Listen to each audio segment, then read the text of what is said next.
Ah, bonjour! Bienvenue à notre son shaker, version plein air. Il est pas capable de garder mon sérieux. C'est pas grave.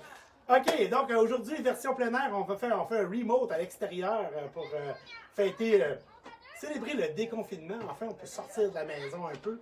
Puis on va se faire un bon petit cocktail festif pour les amateurs de sucre, les bébites à sucre, comme je disais. On va faire le Candyland. Candyland, qui est un cocktail à base de rhum. Et le rhum que j'ai choisi pour faire ce cocktail-là, belle petite découverte que j'ai faite à la SAQ, c'est le Sainte-Marie. Donc, c'est un rhum épicé, un rhum rose, comme on peut voir ici, rhum rose. Alors, un rhum rose.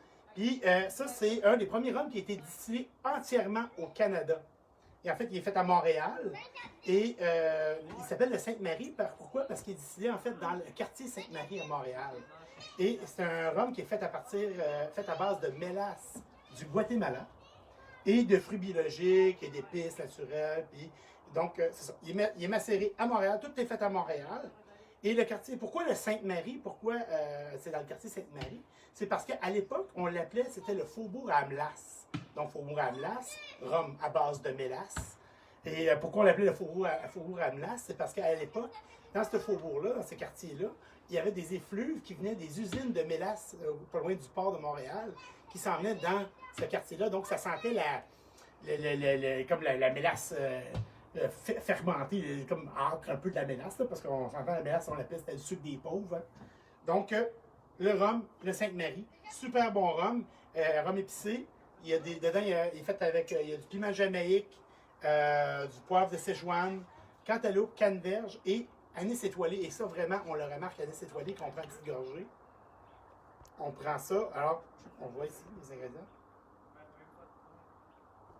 Voilà. Donc, on commence notre cocktail.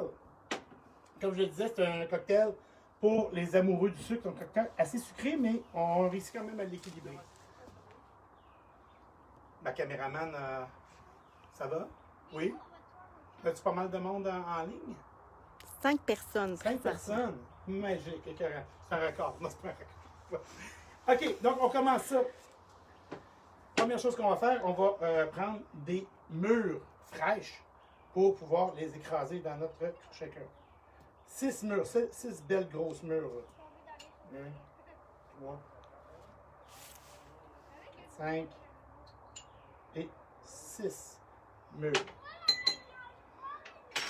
Par la suite, je vais rajouter mon rhum pour pouvoir écraser mes mûres dans le rhum. Ça va créer une espèce de giblotte de rhum. Donc, 1 once de rhum. On peut utiliser n'importe quel rhum épicé ou rhum brun. Moi, j'ai choisi celui-là, je le trouve très bon. Il se boit très bien tout seul d'ailleurs. Hein? De même, dans un verre, là, pas très bien. Donc, 1 once de rhum. On pile ça avec notre petit pilon. On fait une espèce de, tu peux voir, une soupe de mûre et rhum. La mûre va donner un peu d'acidité à notre cocktail en même temps parce que c'est pas un fruit très sucré. Ça rend très intéressant. Ensuite, on va y aller avec de la liqueur de banane. Ça, on en a déjà parlé, la liqueur de banane, Marie-Lisard. On y va avec une demi-once.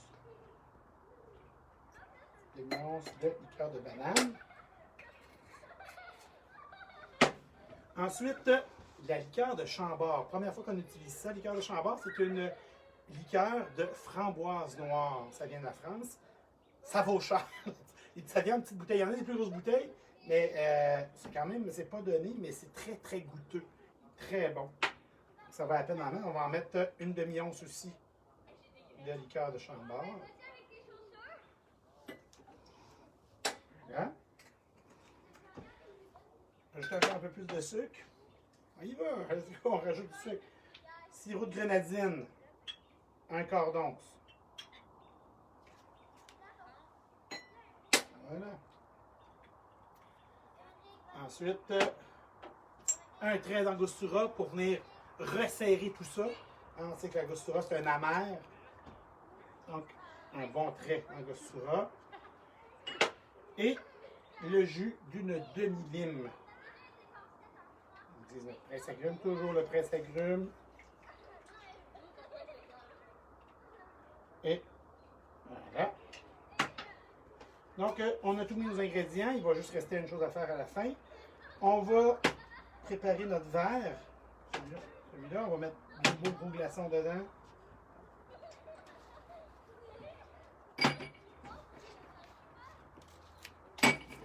Et voilà. On est prêt à shaker tout ça.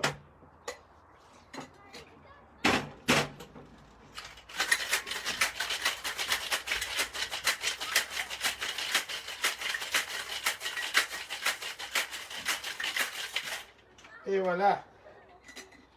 Comme on a mis de la mûre dedans, puis on ne veut pas avoir les petits noyaux de mûre dans notre cocktail, on va non seulement le filtrer, mais on va aussi le passer au tamis avant de le servir. Est-ce qu'on voit bien comme ça? Ouais? Oui. Okay. Donc, je vais mettre mon filtre, mais aussi je vais utiliser un tamis pour m'assurer qu'il n'y ait pas de graines de mûre dans mon cocktail. Ça fait un cocktail un peu plus doux à boire. Parce qu'avoir des graines de mûre dans les dents, c'est désagréable. Ouais, c'est un peu long à passer parce qu'il y a la purée de mûre qui prend dans le filtre. C'est pour ça qu'on utilise le Boston d'ailleurs pour le faire, celui-là. Si on utilisait le shaker 3 parties, celui avec le filtre intégré, on serait pris avec la purée de mûre dans le filtre et ça ne verserait quasiment pas. Donc c'est vraiment pour ça qu'on va utiliser notre shaker Boston pour faire ça. Voilà, une fois que c'est fait, ce qu'il nous reste à faire, c'est allonger avec de l'eau gazéifiée.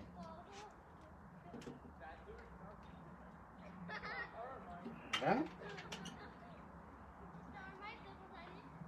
On mélange un peu avec la cuillère. Pas trop parce qu'on ne veut pas perdre les bulles. On vient y mettre une petite décoration.